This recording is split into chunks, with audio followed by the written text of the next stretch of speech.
Gracias por escuchar los podcasts de Radio Nacional. Acceda a todos los programas en rtv.es/a la carta. Nuestro invitado especial de hoy nació en La Habana, Cuba. Su padre era un conocido repentista que siempre tenía la casa llena de los mejores improvisadores de versos. Se llenó de ellos y con 5 años debutó jugando con el lenguaje, cantándole pies forzados al público. A los 10 participaba en todos los festivales infantiles y en los medios de comunicación de su país. Lleva más de 30 años investigando el repentismo y su teoría de la improvisación poética se ha extendido por Latinoamérica y España, donde imparte talleres y conferencias para enseñar este arte, que él ha mostrado ya sobre el escenario junto a artistas como Jorge Drexler, Silvio Rodríguez o Kiko Veneno. Ayer lo hizo en Casa de América dentro del programa de actividades de América nos une. Además, acaba de sumar un nuevo libro a su extensa trayectoria como escritor de casi todos los géneros. Esta mañana nos acompaña el repentista Alex Díaz Pimienta. Surca el aire una tonada con un mensaje amoroso, con un mensaje amoroso.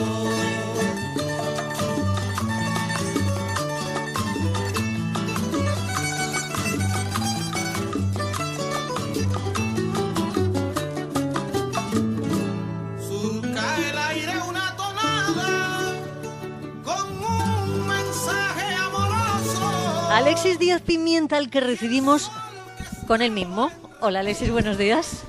Buenos días. Espera, que tenemos aquí una confusión de micros. Tenemos abierto el que está encima de la mesa y cerrado el de Alexis. Hola Alexis, ¿ahora? Hola. Ahora sí. Que cuando hay tantos micros sobre la mesa a veces es Ahora sí me oye. un poco lío. Bueno, repentizar es improvisar con rapidez. En algunas zonas de España y en varios países de América Latina hay una larga tradición de este tipo de poesía oral improvisada, de este canto de improviso.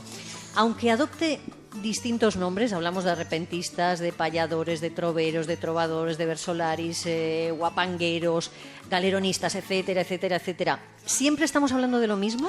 Siempre estamos hablando de lo mismo. Es un arte antiquísimo y universal, como tú has dicho. Se ha hecho siempre, no es un arte nuevo, es un arte con mucha tradición en todas las lenguas incluso.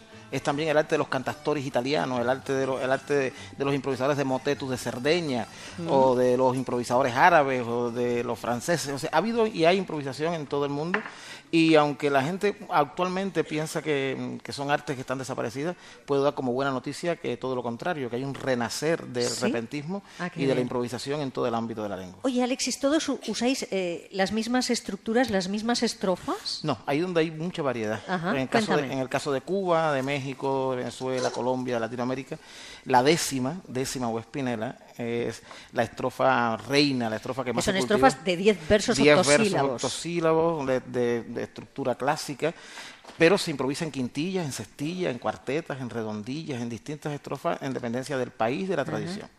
Bueno, tienes un libro que se titula Teoría de la improvisación poética, en el que haces un exhaustivo estudio sobre la improvisación poética en todas sus formas.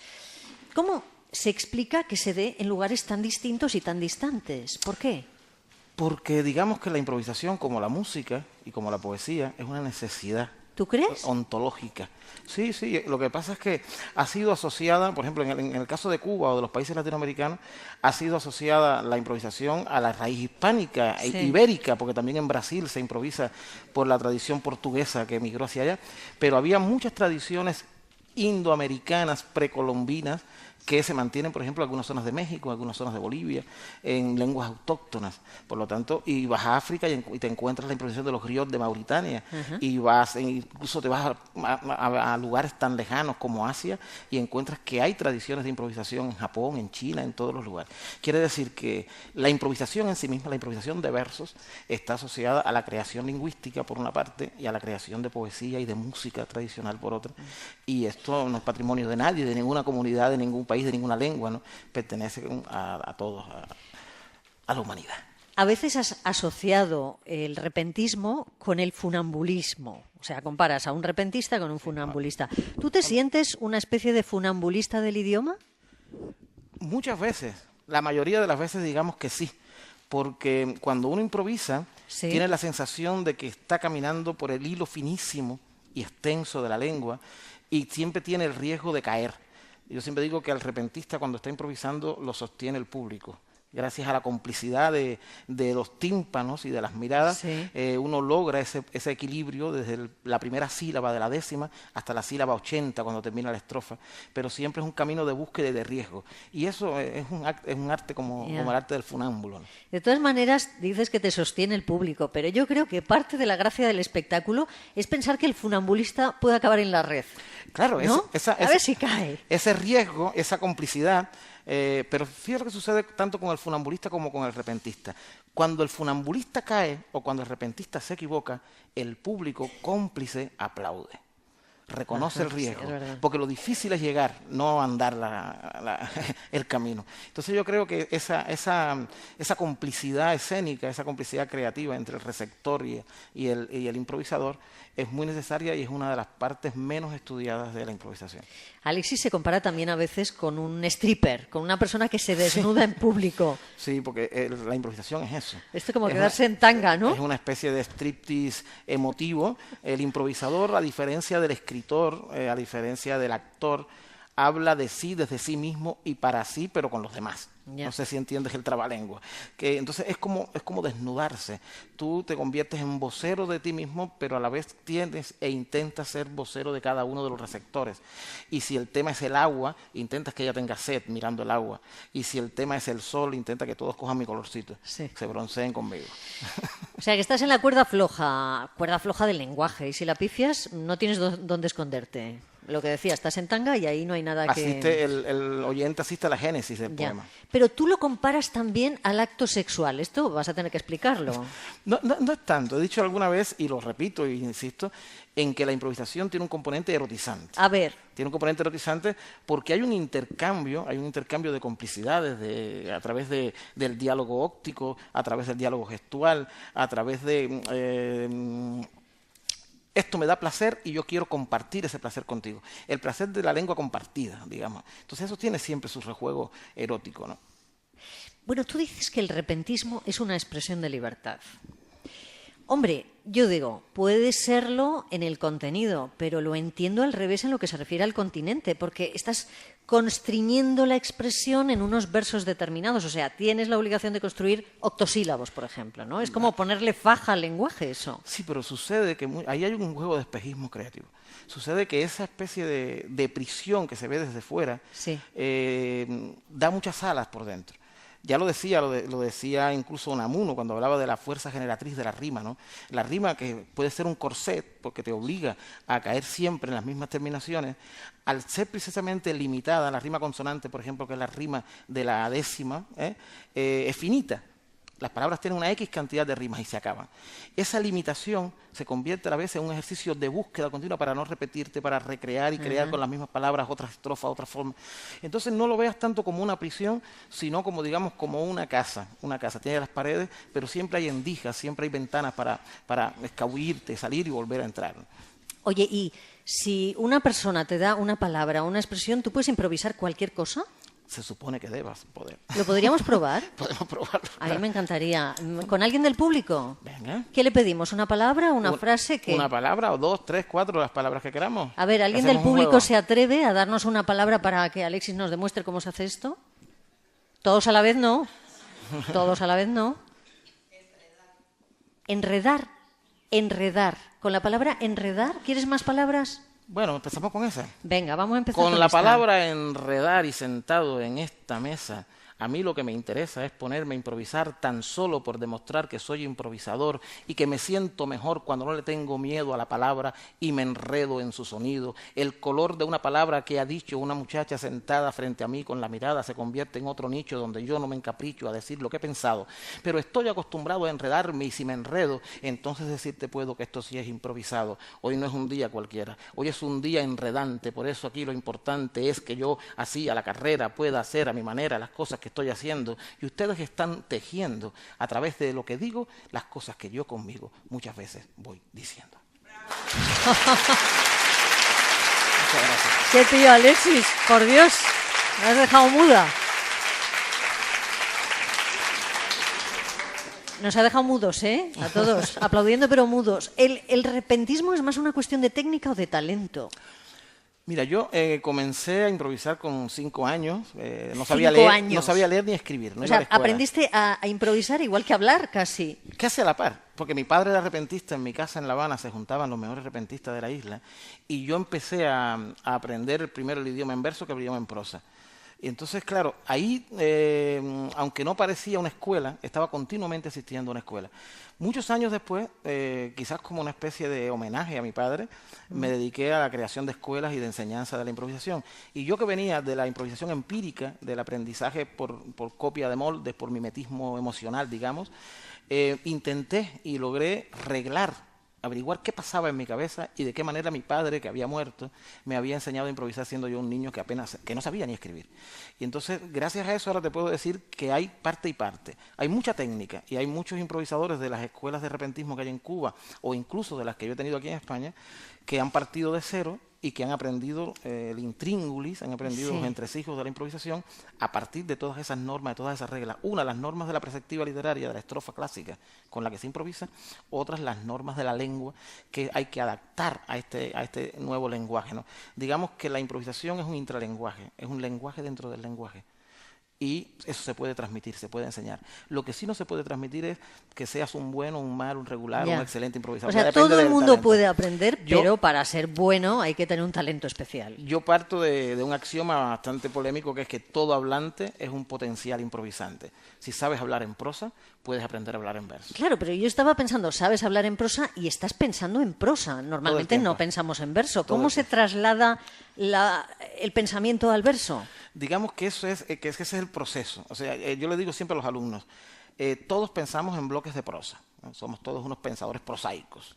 Sí, claro. Todos pensamos en prosa, efectivamente. Aprender a octosilabizar, a oralizar el pensamiento, el premensaje. Yo pienso lo que quiero decir, luego tengo que decirlo, pero no puedo decirlo según la tradición, tal como llega mi pensamiento. Tengo que moldearlo, reacomodarlo. Ese reacomodo del texto, ese reacomodo del pretexto, es lo que se aprende en las escuelas de improvisación y es lo que te da la práctica, lo que te da el oficio, ¿no? Como una idea que tiene a lo mejor 40 sílabas, la tienes que reducir a 16 para que sea una unidad de 2 versos, por ejemplo.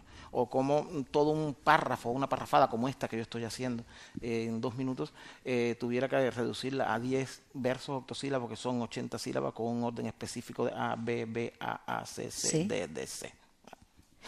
Oye, Alexis, ¿hay palabras que no tienen rima? Hay muchas palabras que no tienen rima. Los antiguos lexicógrafos le llamaban palabras fénix.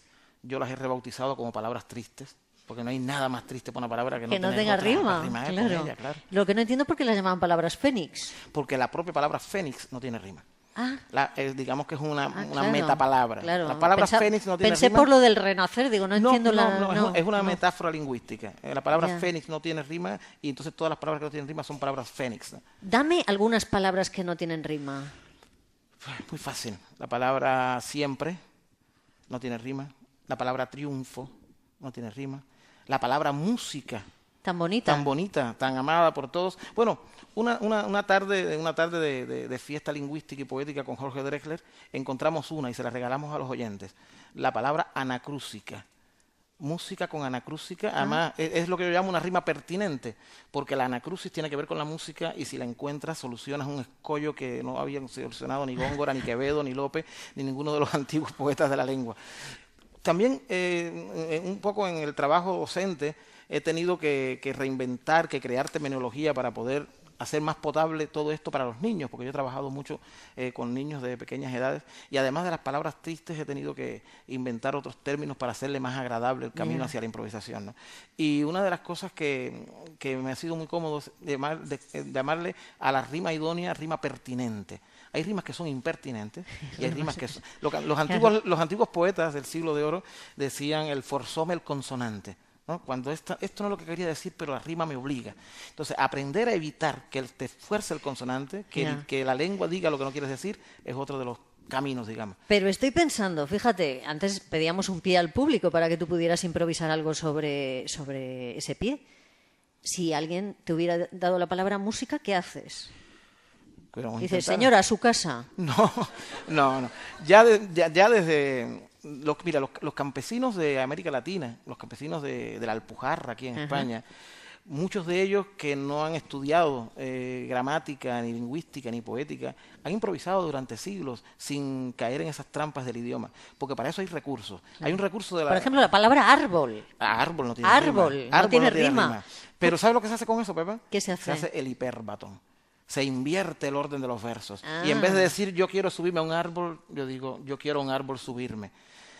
Cambias el orden de los versos, la palabra árbol la quitas de la punta para que no rime, y con la música pasaría lo mismo. Simplemente la música no la pondría en la sílaba 8, en las sílabas finales del verso, sino que la pongo al interior del verso y uso la palabra música, pero no para rimar. Oye, vamos a probar cómo quedaría, ¿no? ¿Quieren una demostración? Con Lo música y siento, con Alexis, pero hay que trabajar con música y con árbol. Pero ya, ahora se me quedan cortas, vamos a poner dos más. Música, árbol, ¿alguna más? Luz y alegría. Música, árbol, luz y alegría. Pepa Fernández Merreta, hoy en Radio Nacional, a que yo, poeta oral, demuestre que soy poeta. Yo no daré la receta para las cosas que hago, pero yo a Pepa le pago con versos lo que me pide para que jamás se olvide de este poético halago. La música me faltó, no traje ni un instrumento, pero las cuerdas del viento son las que ahora toco yo. Qué alegría me prestó la luz de alguna mirada para que en la improvisada rueda de prensa que he hecho me pueda sacar del pecho una palabra rimada. Y el árbol del pensamiento ahora empieza a florecer y yo comienzo a tejer las palabras en el viento. Esto que parece un cuento no es un cuento, es realidad, pero yo sé que en verdad regalar la poesía da la mejor alegría que se halla en esta ciudad.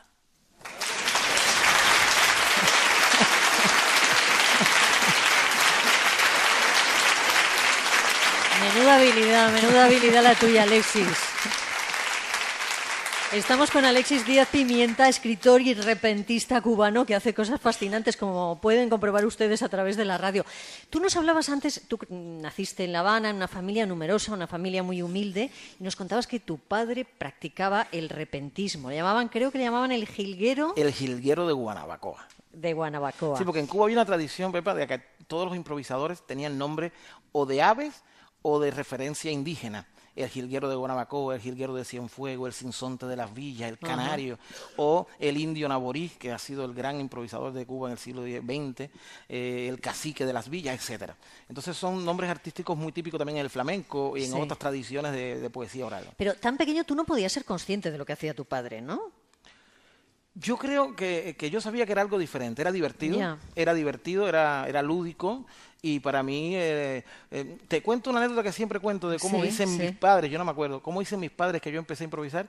Dice que yo estaba en la ventana de mi casa y estaba lloviendo, en La Habana llueve siempre, sí o sí, y que mis hermanos mayores, Adriana y Raimundo, estaban detrás de mí jugando y discutiendo, y de momento algo hizo mi hermano Raimundo y mi hermana Adriana comenzó a llorar, y que yo en la ventana me viré y dije, la tierra se está mojando, se está humedeciendo el mundo, porque Adriana está llorando por las cosas de Raimundo.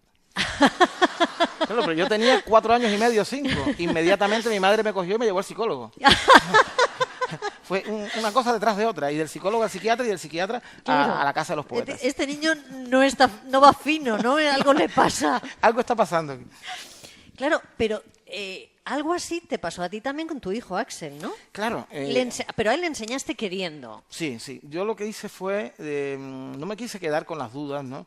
Digo, mi padre murió siendo yo muy joven y no le pude preguntar, no supe que faltaría pronto y no le pude preguntar cómo lo había hecho, ¿no? Entonces fue una especie de venganza emocional y dulce. Decía, bueno, yo voy a hacer lo mismo con mi hijo.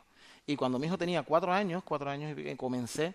Yo siempre digo que ese fue el mejor aporte del bloqueo americano a Cuba a la poesía, porque no había luz, había apagones generales. Tenemos 16 horas de apagón en la isla y no había dibujo animado, no había nada que hacer, jugábamos a las palabras. El juguete más barato, más ecológico y eterno. Empiezas a jugar a las palabras con los 2 años y si duras 100, sigues jugando con ellas. Mi hijo a los 6 años ya improvisaba sus primeras redondillas. Y luego mi otro hijo, Alex, también es repentista desde que era un muchachito. Y eso se bebe en la tradición, naces inserto en ella, pero luego tienes que practicarlo. La mejor escuela es la praxis continua. Has dicho que tienes otro hijo que se llama Alex. Alex, Axel y Alejandro. O sea, que pero digo que las X en tu casa abundan. ¿Eso es tu letra favorita, la Yo X? diría que abundan las A. También. La X es un complemento. También. Sí, Alejandro no es repentista, pero toca jazz. Pero Alejandro ya sabes que también se puede acortar con Alex, así que tienes dos Alex ahí, ¿eh? Tengo 3. Tienes 3 X.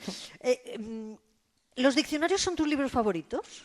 He coleccionado diccionarios toda mi vida y sigo. Creo que ¿Cuántos debes tener? Entre la Biblioteca de La Habana y la de aquí de España he perdido la cuenta, pero decenas de diccionarios de todo tipo.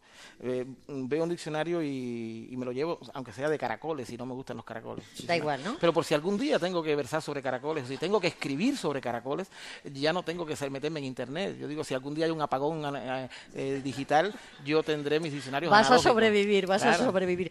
Tú, más que almacenar rimas, entonces almacenas palabras. Palabras. Ajá. Además, se lo digo siempre a los alumnos, no se dejen guiar por el espejismo de la rima. La rima no es lo más importante en la improvisación, porque el porcentaje de palabras que riman en una décima, que tiene 80 sílabas, hay un promedio de 50, 55 palabras por décima, y solamente riman 10, el resto es texto. Por lo tanto, el vocabulario en general es la materia prima del improvisador. Desde su creación en el año 2000, Alexis dirige la Cátedra Experimental de Poesía Improvisada que acoge el Instituto Superior de Arte de La Habana. Supongo que estás muy contento con ese... Empezó siendo una cátedra experimental. Sí. Y luego ese experimento dio unos resultados. O sea, que ya no es hermosos. experimental. No, Ahora ya no, ya cátedra 15 años experimental, después. no, ya es cátedra de poesía de improvisada. poesía improvisada. Porque comenzamos a trabajar con niños y eso ramificó en un proyecto de escuelas de repentismo en toda la isla. Ya no sé cuántas hay, pero en todas las provincias hay varias escuelas. Y algo que parecía, cuando yo era joven, como yo empecé siendo un niño repentista, el único que me acompañaba durante toda la infancia fue mi hermano Marcelo.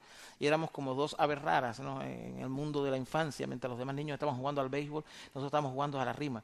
Y ahora, muchos años después, he logrado que haya un movimiento infantil de repentismo en Cuba. Ay, qué bueno. Haya un movimiento juvenil. Y he logrado algo de lo que estoy mucho más satisfecho, que es que renaciera y florezca con luz propia el repentismo femenino, porque no había mujeres improvisadoras, había muy pocas mujeres improvisadoras, tanto en España como en México, como en Cuba, como en Venezuela, y las primeras escuelas de improvisación que yo tuve aquí en España, en Andalucía, y en las que hice en Cuba, puse como norma que el 50% del alumnado fueran niñas.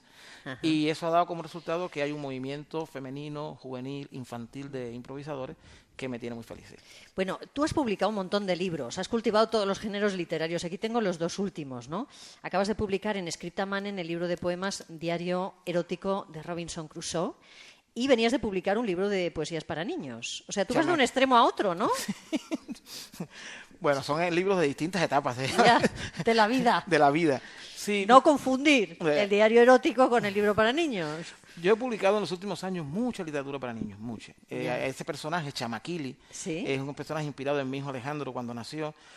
Todos los niños, cuando son pequeños y comienzan a descubrir el lenguaje, son absolutos y brillantes poetas, creadores de imágenes.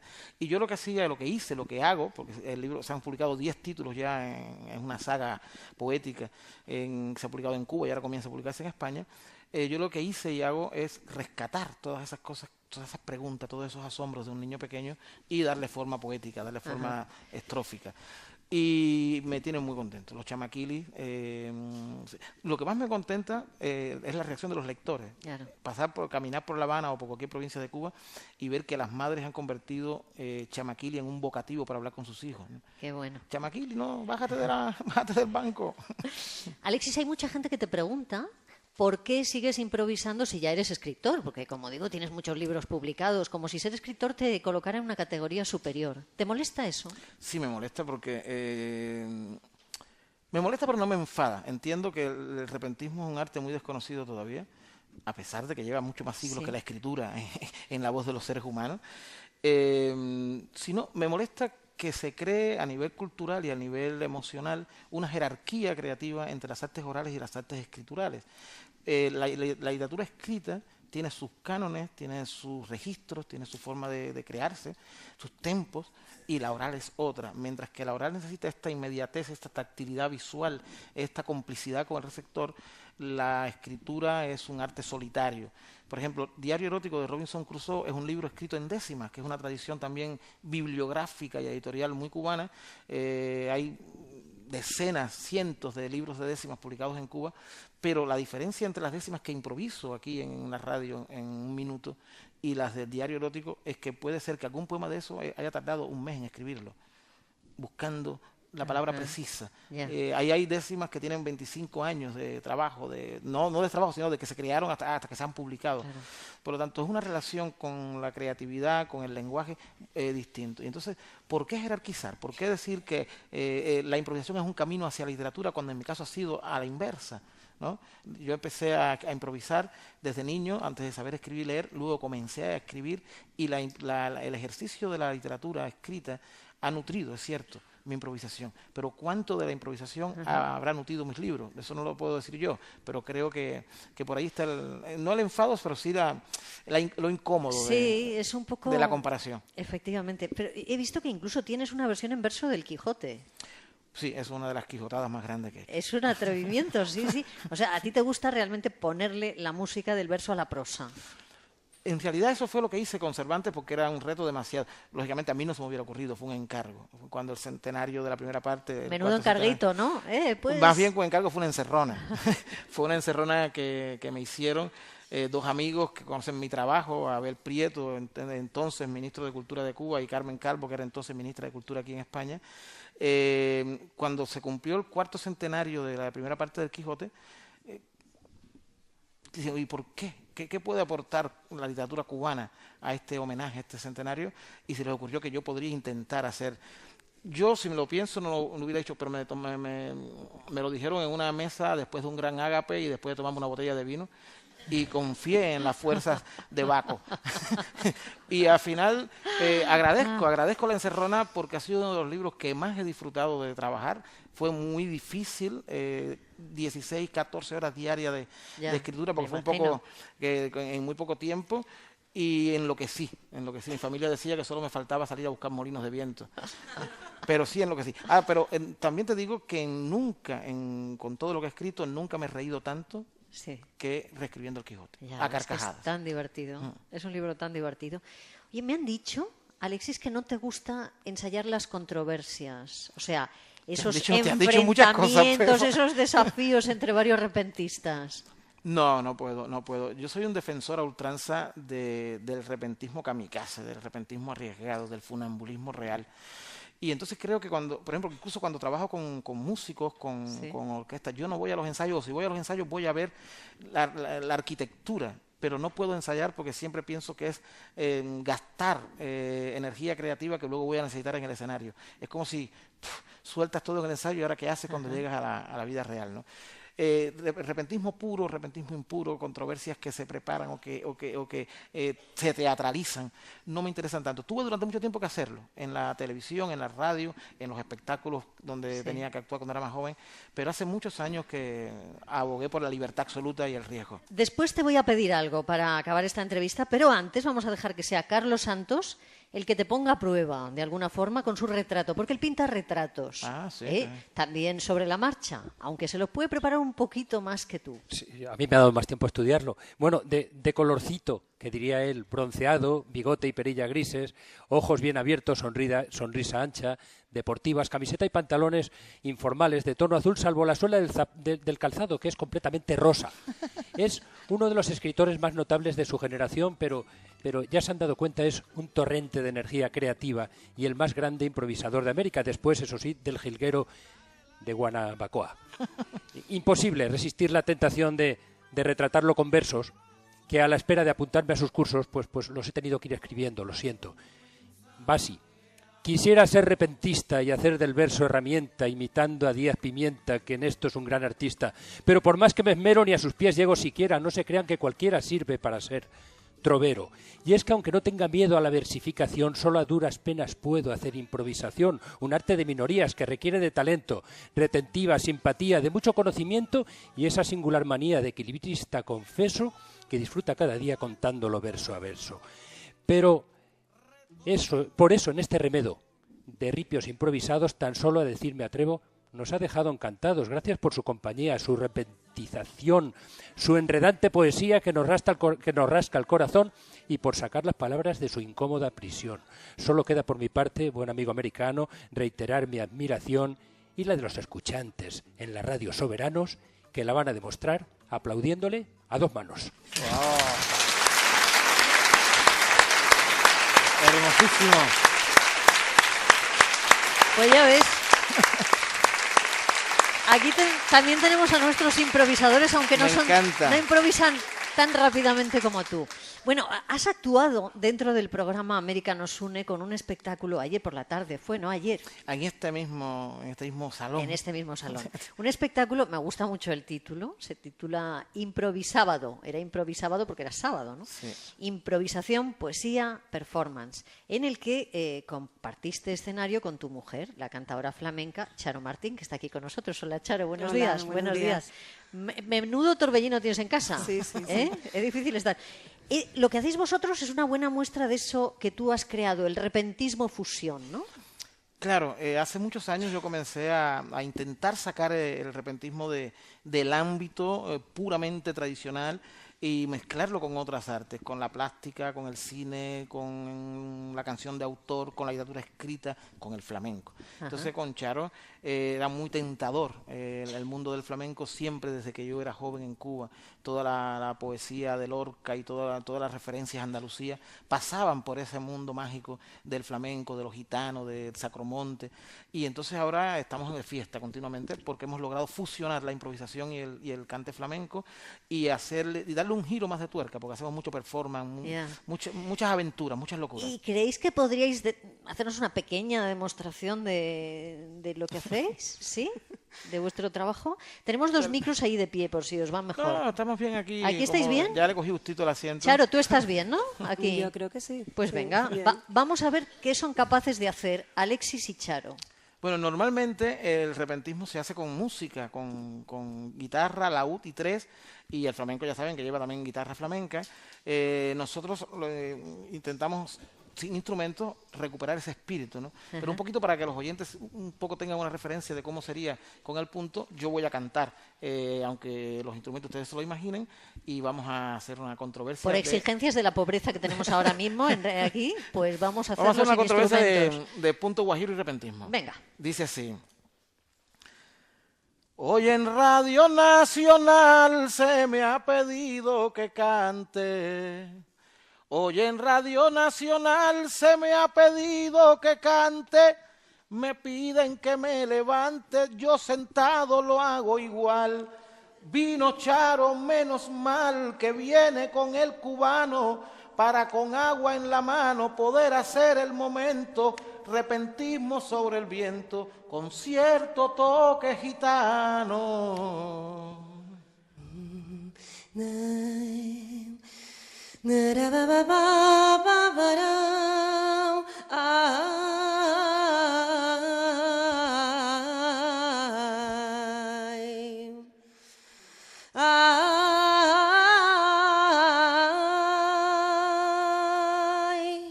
El pimienta me invitó a improvisarles de frente y juró que de repente la voz se me aguajiró. Flamenca y guajira yo y aprendí de repentista.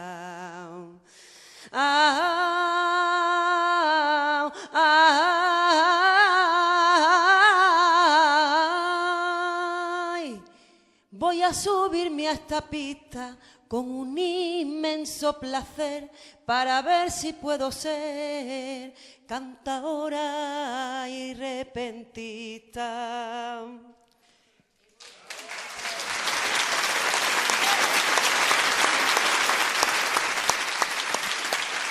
Cantaora y repentista, repentista y cantaora. Cantaora y repentista, repentista y cantaora. Pepa, vas a ver ahora cómo se dobla el artista, cómo cambia de autopista, cómo comienza a correr. Has oído a una mujer con una voz sevillana que cuando llega a La Habana hace a mis versos llover.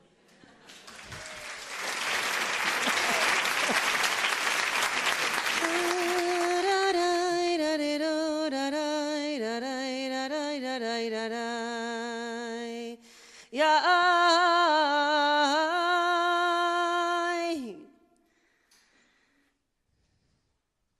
ay, con pocas clases que he dado, ya estoy preparada toda para cuando esté de moda el flamenco improvisado.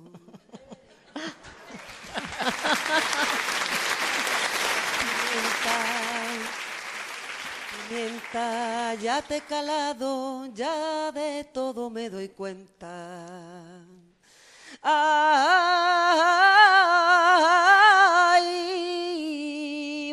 si nos vamos a una venta de flamencas melodías, tú bailas por bulería, yo improviso. Ay, por pimienta. ¡Qué bueno! Oye, muchísimas gracias a los dos. Ha sido un placer teneros aquí, Charo Martín, Alexis Díaz Pimienta, uno de los grandes repentistas del mundo. Un placer conoceros y escucharos. Y, un gustazo enorme. Bueno, he visto que tienes ahí una buena alumna, así que... Bueno, con alumnos como ella me jubilo mañana. Me imagino lo que debe ser vuestra casa. La casa cuando están los ¡Pon niños... la lavadora, que ya es hora! Esas cosas. Bueno, gracias a los... Yo soy más de la cocina. Yo soy... Gracias. Muchas gracias. Gracias.